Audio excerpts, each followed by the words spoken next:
What's good, everybody? I'm Blitz5, and I had to make a video about today's absolutely huge update to Call of Duty Black Ops 4, and this is the 1.09 title update spanning across Blackout, multiplayer, and zombies. I haven't been playing a ton of Call of Duty anymore because I've really been big on the PUBG, but this is such a big update. I had to get in here, share some thoughts, and let you guys know what's going on here. There's so much stuff that I'm really just going to highlight all of the major changes and really dive deep into a couple of them because there's so many things going on here. And first and foremost, Operation Absolute Zero. This is launching first on PlayStation 4. Obviously, Call of Duty is kind of in a partnership with PlayStation, so they get all the content first. The Pro League plays on PlayStation. Kind of stinks, but it just is what it is. I wish this stuff released for everybody, but this is bringing a new specialist, a new weapon into multiplayer, and this is also bringing what's a lot of hype around this, the debut of Hijacked onto Blackout. So this is the yacht map from Call of Duty Black Ops coming into the ocean. Apparently it's going to be by the construction in that area of the sea.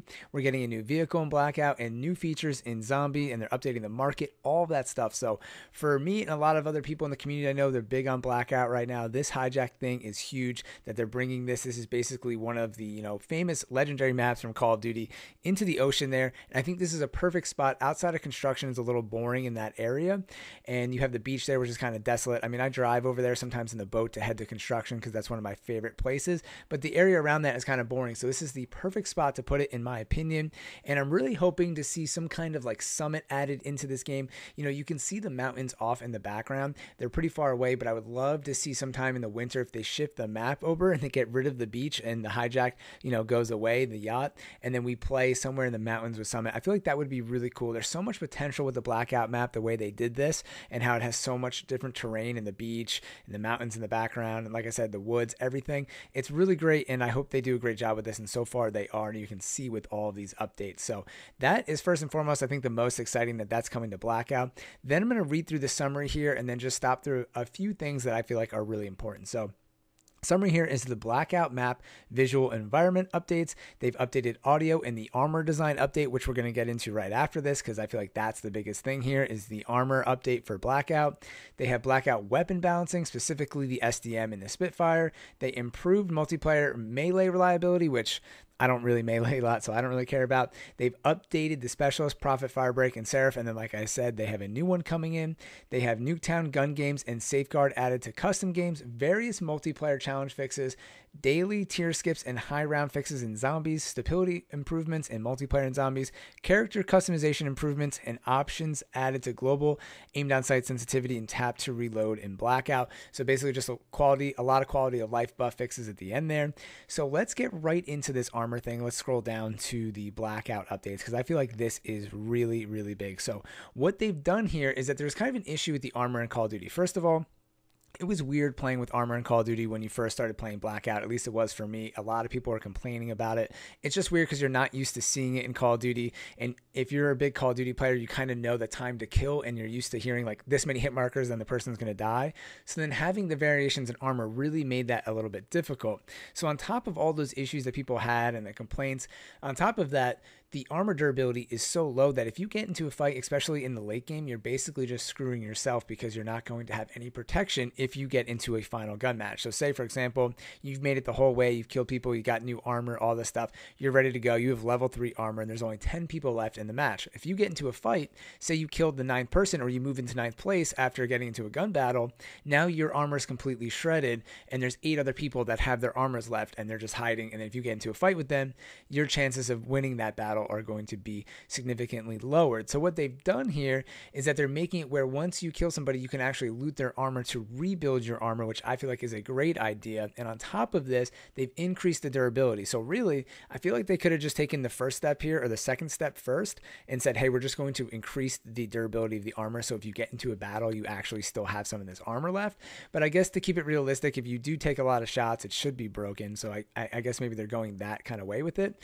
So what they're going to be able to do here, what you're going to be able to do is go to the loot boxes, get their armor. There's also going to be armor pieces stashed around the map and in different loot locations, so you might be able to just pick it up if you're running around the map. But a lot of times in the final battle, you're sometimes just in the middle of a field in the middle of nowhere, so it's not like you can really find that stuff or really get new armor. So this is going to be huge, especially for a lot of solo players out there, and just again a huge quality of life thing to the Blackout community. And I feel like this is such a huge update for the game, and the fact that they're being nimble and doing this 1 month after release is really great. But hopefully, they don't get too crazy and tweak too many things too quickly, because sometimes you got to listen to the community, but sometimes making these huge changes can really change the game. And the consequences are kind of hard to see in the short term, how long they will affect the future of the game. But I think this is a huge update in quality of life buff, so that's great. Then they talked about a lot of intricate stuff here. I mean, you really see when they go through these patch notes how much advanced coding there is in this game, and stuff that they're doing. It really is nuts. And all the audio, there's been a lot of different audio updates about where you can hear people, how muffled the sound is, how close you can hear them. If you can't see them, what does it sound like, the different bass noises behind that. So they basically want to modify everything from where if you can't see the player, how close they are, all those noises, to make that more efficient, more effective. And in Battle Royale, hearing footsteps is really important because, you're not getting UAVs, you can't see everybody. Headset is crucial.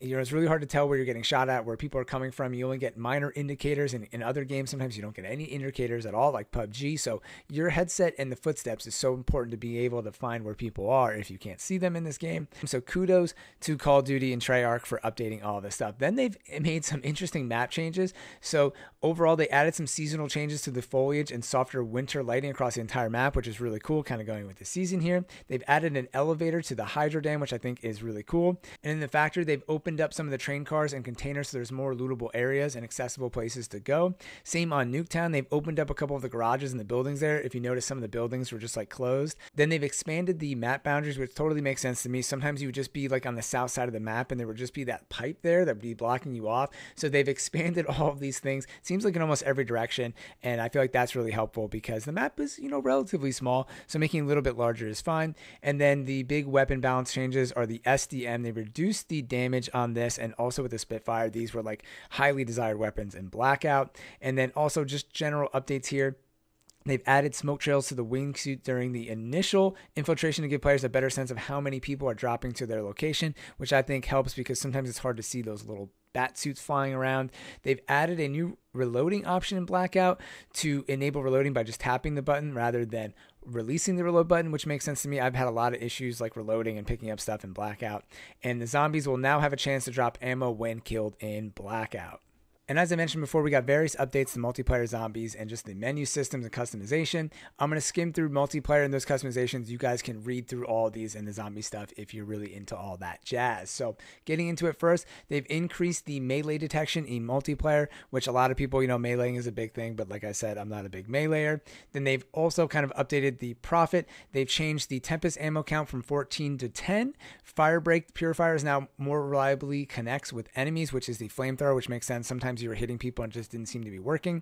And they've increased the Annihilator earn rate for Seraph, which is basically like the golden gun kind of pistol, one shot, one kill, which makes sense. It took a while to get that, and it's easy to miss those shots, especially if you're not an expert level player. Then they've kind of tweaked a little bit with the EKIA system. They've updated some of the score streaks with just some issues with the RCXD card, the drone squadron, and the gunship challenges, weapon camos.